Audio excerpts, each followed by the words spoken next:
All right. So hi, folks. I'm really happy to be here, and obviously first want to thank the Impact Hub. Right? Can everyone hear me? By the way, it's good. Sound-wise, great. And I know there's lots of you virtually, but there's some of you here in person, which is great as well. Of course, and Gina already gave a lot of acknowledgement, but I also want to acknowledge that we're on the unceded, unsurrendered territory of the Algonquin people, and I think it's always important in our work to talk about that because a lot of the work that we do surrounds land use planning at the municipal level, and a lot of the times, not most of the time, the Algonquin community is not involved in that decision-making process, and it's their land first and foremost. So, but I'll be talking, and this topic dovetails well on what I'll be talking about: how developer dollars shape city politics, and I'll get into it. So, just a bit about who we are. Horizon Ottawa is a membership-based organization made up of residents from across the city of Ottawa. So we have members, about 800 members, and some are more active than others. We have members all across the city, from the rural, suburban to the urban parts of the city, despite what some may say. And our mandate is to build a city that genuinely works for everyone. And what does that mean? That means that we fight for issues like ensuring that we have real community safety, not more policing. Like we have climate justice and fighting against developer influence. So we have more affordable housing in our city. So a variety of issues, and also just basically at the end of it, making City Hall more accessible for people and making our democracy more accessible. And our ideals and values of our organization are based on our basis of unity, which is our set of policies that was decided collectively by our membership, and is something that you have to agree to before you join. But most people join because they support the work we do. So most of them support that basis of unity. And basically, we began in 2019 as a smaller group of people frustrated about what's going on at City Hall, and launched in 2020 and incorporated in 2020 with our first developer database and report in 2018, which we'll also talk about today, that showed a lot of important data. And I want to start by saying, we're in a crisis. We're in a housing crisis. We all know that we are. Rent is,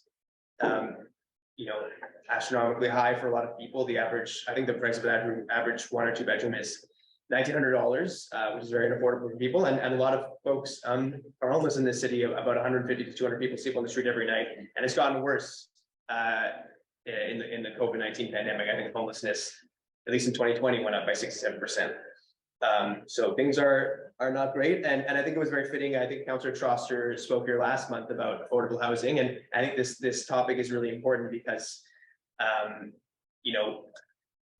building more housing and supply of housing is important, but we can't rely on the private sector alone to solve the housing crisis. And that's really relevant to this presentation because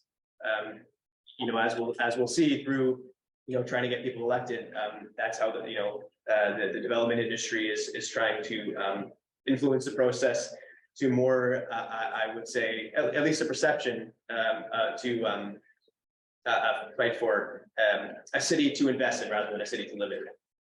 Seeing housing as less of a human right, but as something to extract wealth and profit from. And that's something that we have certainly tried to advocate against. And having fairer elections where you have financing that's fairer is a big part of that. So that's mostly what I'll be talking about today.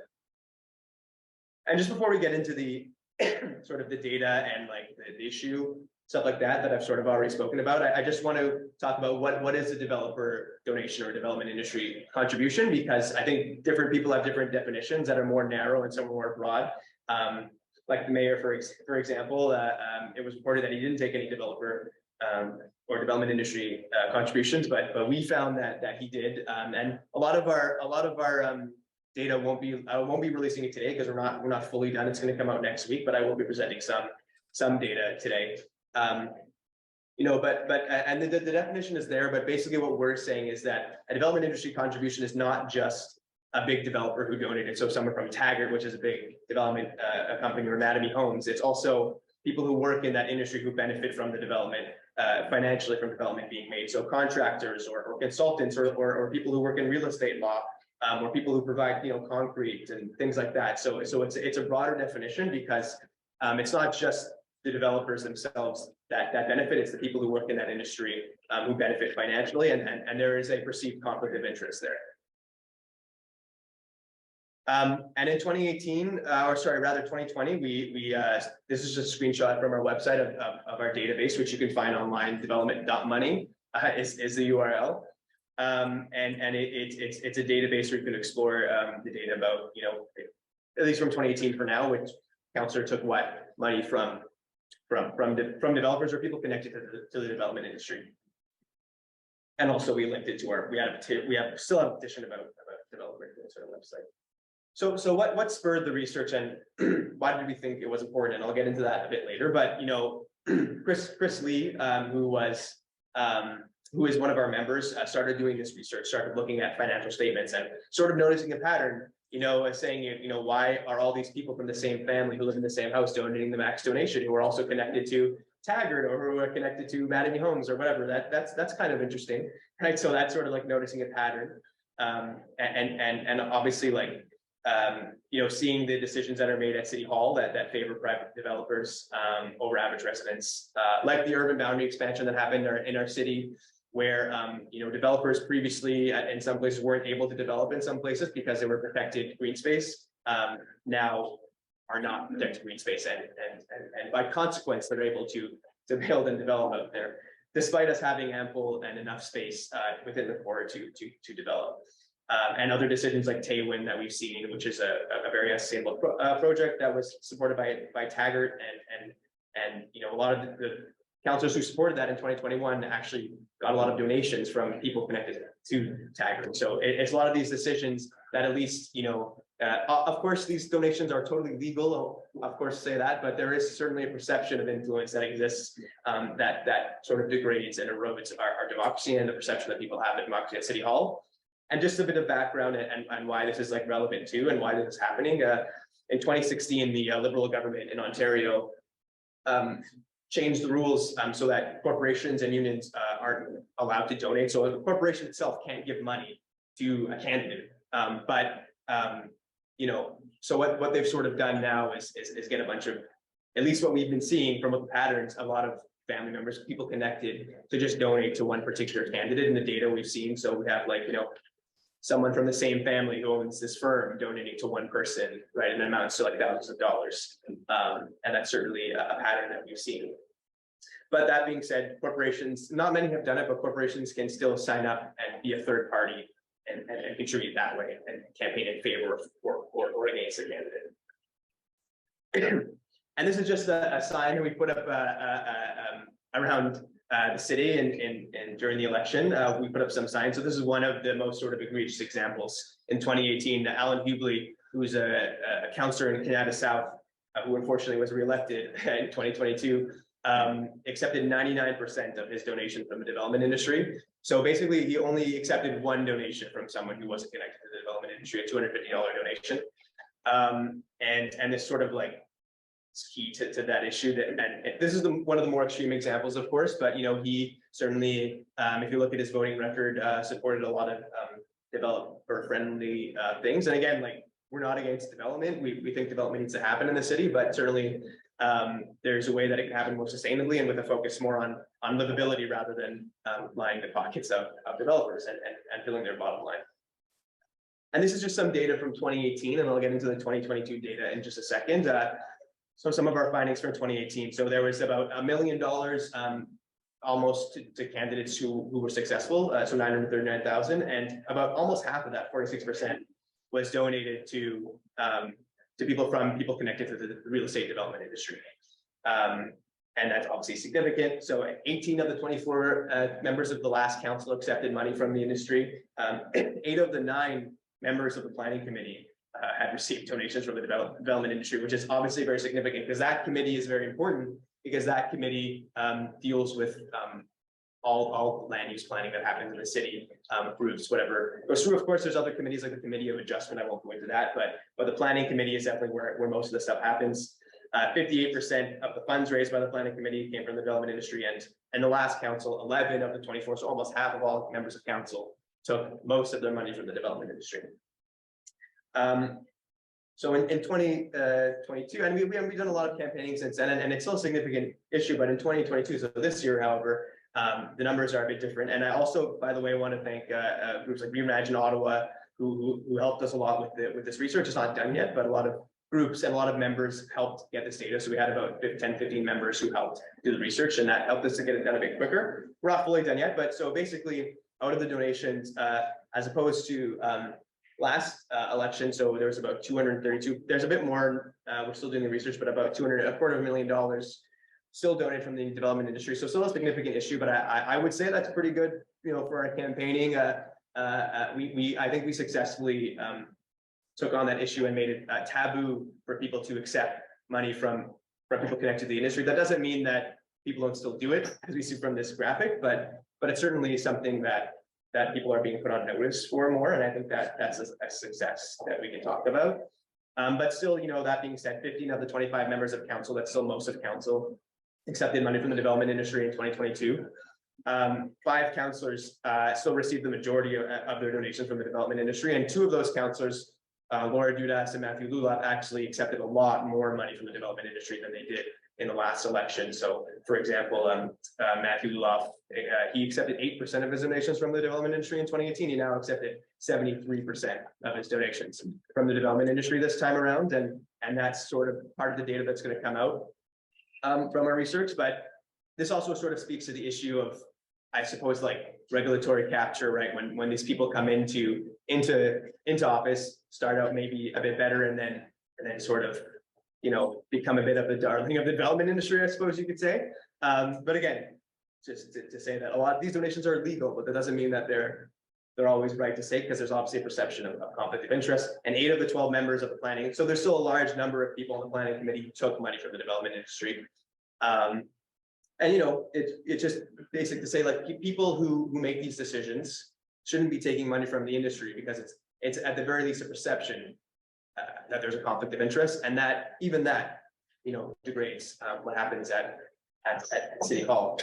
And I guess before I go to that, I just want to give like some examples, and I already gave like Taywin and other stuff that have happened, like the urban boundary expansion. But this issue runs very deep in Ottawa, and specifically, and one pretty egregious example, Jan Harder, who was the chair of the planning committee in the last council, took 95% of her donations from the development industry, and also was found, she was eventually forced to resign because she was found to have, in 2019, the lobbyist of a developer working in her office on a contract. So this issue is very prevalent here, but in the next slide, it's not an Ottawa specific issue. This is something that's been studied, and a lot of people will say that it is, or that it's not a real issue, but it's something that's been studied ad nauseum throughout the province, throughout the country, throughout the world, in fact, at cities at every level, because there's a great interplay between people and the development industry here. And now one example, obviously, is Doug Ford and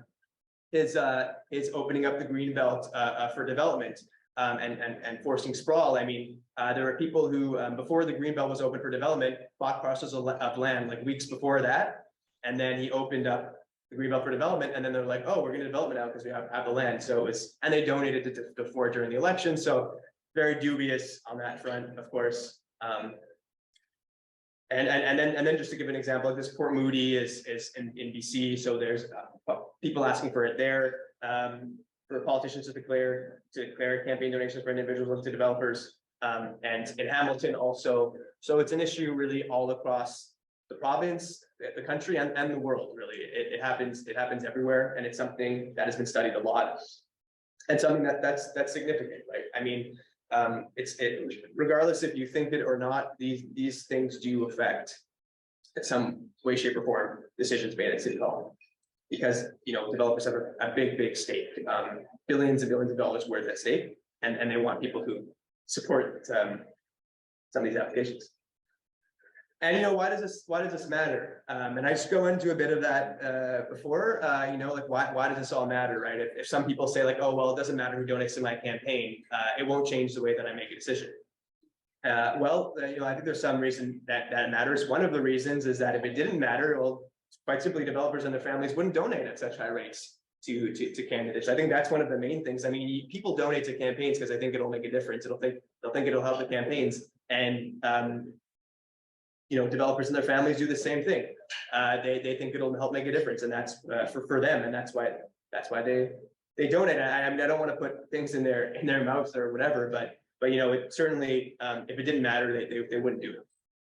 And of course, as I've been saying a number of times, the perception of influence has a negative effect on democratic institutions. So, I mean, the very fact that this continues to happen, I've been knocking on a lot of doors across the city. You speak to people, and a lot of people are like, "Oh, developers, they control City Hall," or this and that, and I'm not voting, right? It has a really negative effect on participation, and that's the last point. The current rules and perception create a barrier to participation in elections. And part of that, is running to be a candidate, right? Because if someone, and this is what happens a lot of the time, is that candidates will have a fundraiser and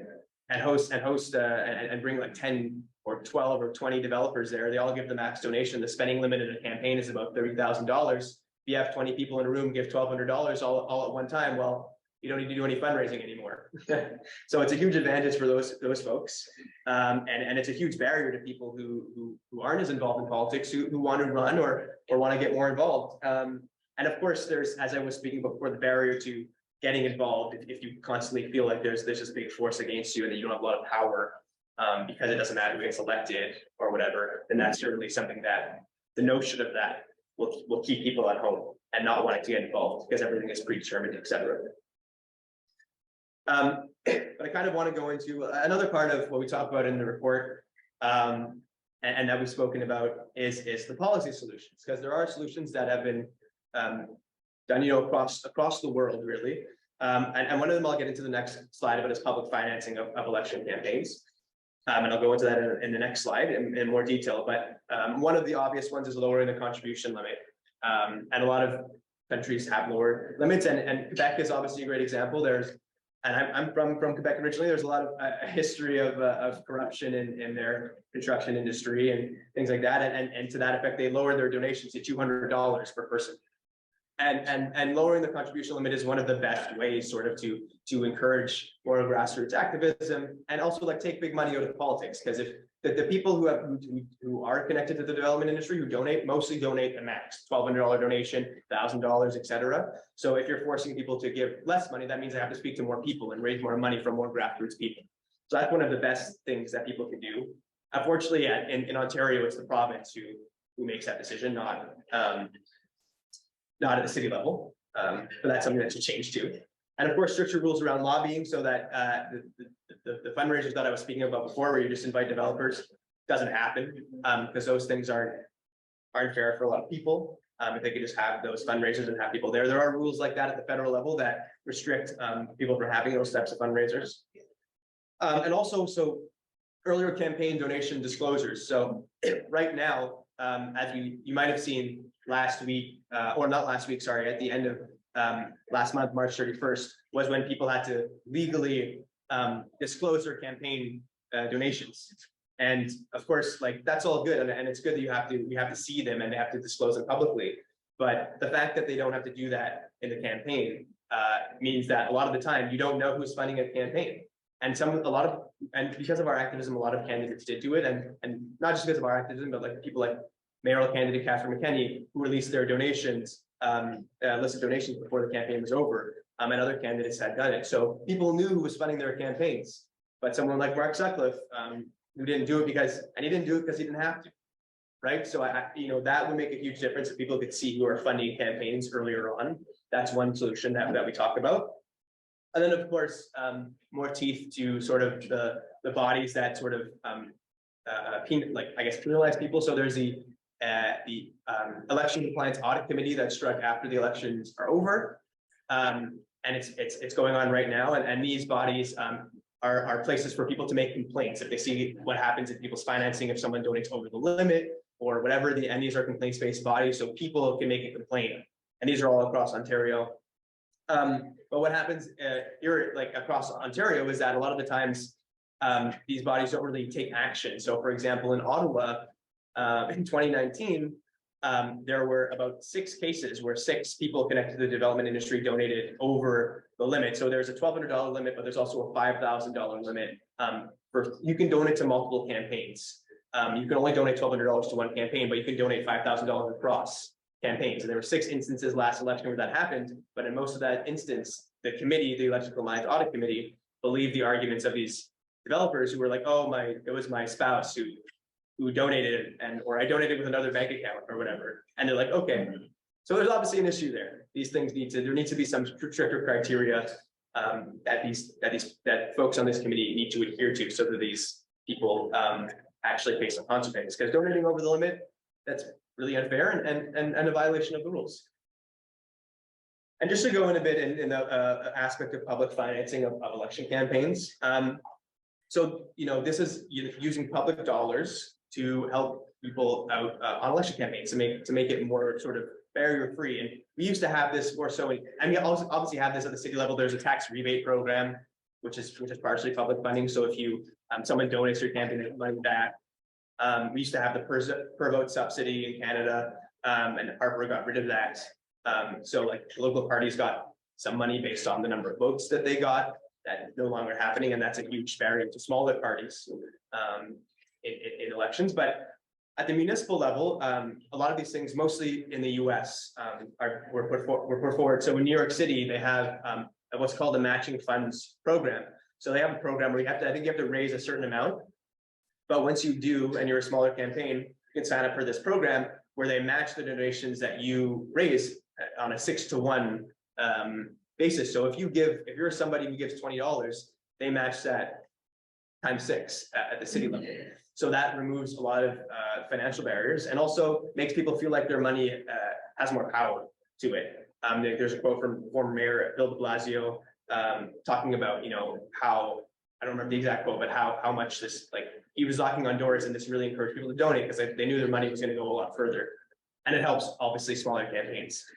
In places like Austin, Texas, there's a lump sum grant program where you have to, again, show that you can raise a certain amount of money, about $3,000 to $5,000 from a certain number of small donors. But after that, you sign up for this program, and they fund the rest of your campaign. And that, obviously, taking money completely out of politics removes the barrier. And that's sort of the idea behind that. And then the last example, there's democracy vouchers in Seattle. So this was something that was decided in a referendum where it's funded through property taxes, where on a first come first served basis, low income individuals can sign up for these democracy vouchers. They get $100 worth of these vouchers for free from the city, and they can give it and donate it to any campaign that they want. And it showed that this particular measure significantly raised participation in the electoral process among Hispanic and Black voters in Seattle. So it was something that really worked. There was only one election so far that was used in, but these are just 3 examples of ways we can publicly finance election campaigns. It takes money out of politics, and it lessens the power that these big corporate giants have over, and the hold that they have on our electoral system. And would better our democracy.